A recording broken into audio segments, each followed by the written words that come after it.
السلام عليكم جمهور الحبيب، وحشني جدا جدا جدا. في البدايه كده قبل ما تسمعوا الفيديو انزلوا حالا اعملوا لايك، ولو انتم مش مشتركين في القناه وده انا ضامن ان انتم مش مشتركين اشتركوا وفعلوا الجرس. وانتوا بتفعلوا الجرس اختاروا كلمه الكل عشان تدخلوا كل يوم هننزل فيديو مشاكل. فلو حد عنده مشكله يكتبها في تعليق. تمام، حاول تختصر مشكلتك على قد ما تقدر عشان اقدر استوعبها واقول لك الحل. تمام، ولو ما عندكش مشكله صلي على الحبيب في كومنتات. المهم بقى، احنا النهارده هنتكلم عن حاجه مهمه جدا، وهي ازاي تنسي الشخص اللي بتحبيه.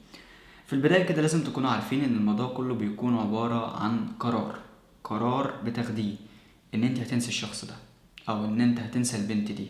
تمام، الموضوع كله بيكون قرار، لازم تاخد قرار، تاخد موقف ان انت هتنسى الشخص ده.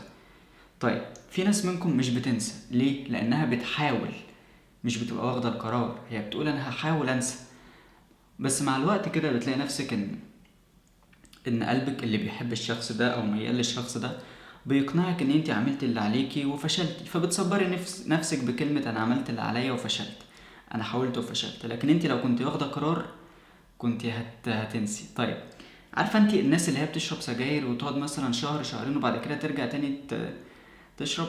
يعني يقعدوا شهر شهرين مبطلين وبعد كده يرجعوا يشربوا عادي. دول بقى اللي ما بياخدوش القرار، دول اللي بيحاولوا. اللي بياخد قرار بيبقى قده بقى مهما الوقت طول. طيب، انت دلوقتي خدت القرار وعايزه تنسي، ايه الحاجات اللي ممكن تعمليها عشان تنسي؟ اول حاجه كده، لازم ما يبقاش في اي شات بينك وبين الشخص ده. ازاي؟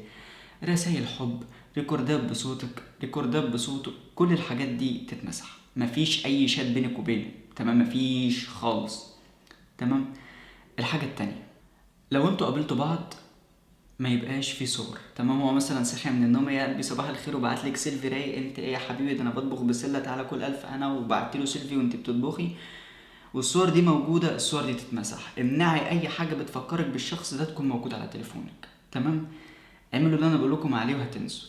طيب، الحاجه الثالثه بقى، ودي مهمه جدا جدا جدا جدا فوق ما تتخيلوا، الا وهي ان انتوا لازم ما يبقاش ليكم اتصال ببعض نهائيا. ازاي؟ لما بتقرري تنسي لازم تعملي خطوة واحدة. الخطوة دي أنا نسيت بيها بطلة ورد. بطلة ورد اللي هو رواية ورد، لو انتوا سمعتوا الرواية. لو ما سمعتوش الرواية ظاهرة قدامكم دلوقتي في شريطة فوق كده، ضغطوا عليها اسمها الرواية. ولو سمعتوها بروحوا رجعوا شيكوا عليها يعني في الآخر. المهم يعني، بطلة الرواية دي لما قررنا أنا وهي إن احنا نبعد عن بعض، اتفقنا على اتفاق واحد: ما يبقاش فيه تواصل بينا تاني. ازاي؟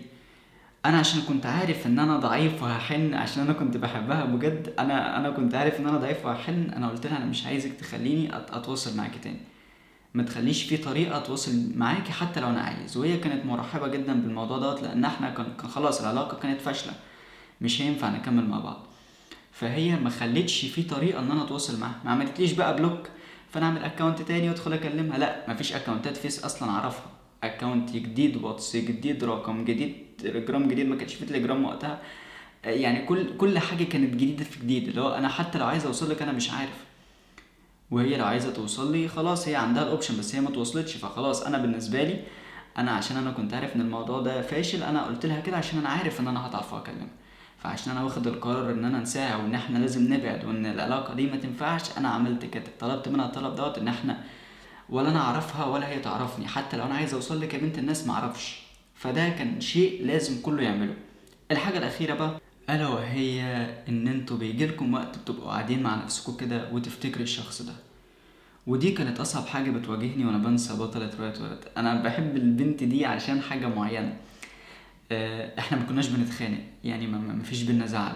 اتخانقنا انا وهي وقفشنا مع بعض مثلا، هي اللي مزعلاني، ما استناش بقى ان هي تتصل تصالحني، لا بعد شويه بتصل: ايه يا بنتي بتعملي ايه؟ انا بعمل كذا. ايه يا ولا انت بتعمل ايه؟ انا بعمل كذا. ما نقولش بقى انت مزعلاني ولازم انت لا، ما كناش نقدر نبعد عن بعض يوم. فتخيلوا برغم كل دوت انا قدرت ان انا انساها. فبعد الروايه اللي انا عملتها لها انا قدرت ان انا انساها. فاسمعوا مني وما ترجعوش. الوقت اللي انت شايفه ان انت بتفكري في الشخص ده لازم تشغلي وقتك بحاجه تانية. انا عن نفسي كنت بصحى من نومي اروح احمل مسلسل اسمه حب عام. تمام، بتفرج على حلقتين تمام وانام. الحلقتين بتبقى ساعة، الحلقه ساعتين ونص. تمام، بتفرجوا عليه مترجم لو تتفرجوا عليه. الحلقه ساعتين ونص، كنت بتفرج لي على حلقتين وانام. اصحى من النوم يوم جاي رايح القهوه محمل لي 3 4 حلقات، وارجع على البيت اقعد اتفرج على المسلسل، اكل اشرب انام. بقى عقل الباطن دوت مقتنع ان هو بدل ما بيفكر في البنت دي بيفكرني بالمسلسل. فانتوا دلوقتي عندكم حاجات كتير قوي تعملوها، عندكم صحاب تكلموهم، عندكم بابجي، عندكم مسلسلات، عندكم افلام، عندكم العاب. اعملوا اي حاجه ان انتوا الوقت اللي انت بتفكري في الشخص ده ما تسرحيش بتفكيرك، لان انت ممكن تضعفي وتكلميه. فعشان تاخدي القرار وتبقي قده لازم تعملي الحاجه دي. الوقت اللي انت بتفكري فيه في الشخص ده او بتفكر فيه في البنت دي لازم تشغل نفسك بحاجه تانية. طيب انت مش من هواة الافلام ولا المسلسلات ولا من هواة البابجي ولا ليك صحاب ولا حد يعرفك اصلا، تعمل ايه؟ هتدخل على انستجرام وتكتب الكاتب اسلام محمود، تمام؟ هتلاقي الاكونت بتاعي، اعمل لي فولو عليه، فهو في 167 الف على النهارده يعني، ما ان شاء الله يزيد. هتدخل تخبطني فولو وتبعت لي رساله: يا كاتب انا مخنوق ومش لاقي حد اتكلم معاه. وقتها هتلاقيني برد عليك وبنتكلم واحنا اصحاب جدا وعينيا، وهخليك تقعد تهزر معايا سواء ولد او بنت، يعني نفضل نهزر مع بعض لحد ما الموضوع ايه، يتغير وتضحك. بعد ما تضحك بقى ممكن تقفل تنام تعمل اي حاجة تانية وخلاص على كده. فدي الفكرة، لو نفذتوا الحاجات دي صدقوني بنسبة 95% انتوا هتعيشوا حياتكم احسن. بس الاول لازم تاخدوا القرار ان انتوا تنسوا. وفي نهاية الفيديو عايز اقول لكم حاجة حلوة جدا، ان انا رجعت اوزع روايات تاني. دي رواية ورد فيها الجزء الاول والتاني، انتوا سمعتوا الجزء الاول على اليوتيوب وهتلاقوه قدامكم دلوقتي على الشاشة، تمام؟ ودي رواية هدوء، هتلاقوني حاطط لكم برضو المقدمة بتاعتها، المقدمة بس بتاعتها يعني 10 صفحات من 100 صفحة، تمام؟ فالروايتين دول اللي عايزهم، دول احلى روايتين انا كتبتهم في حياتي، والعدد بتاعهم قرب يخلص خلاص. فاللي عايز الروايتين دول هسيب لك رقم التليفون، كلمني عليه واتس، تمام؟ ادخل كلمني عليه واتس، قول لي يا كاتب انا عايز الروايتين سعرهم 150 بالشحن لاي حته في مصر، صعيد، طنطا جنب البيت، رواية ورد 50، رواية هدوء 50، وفي 50 جنيه شحن لان انا ببعتهم في اسرع شحن. فاللي عايز روايات كلمنا على الرقم ده وتقول لي يا كاتب انا عايز روايات. ولو عندك مشكله اكتبها في كومنت.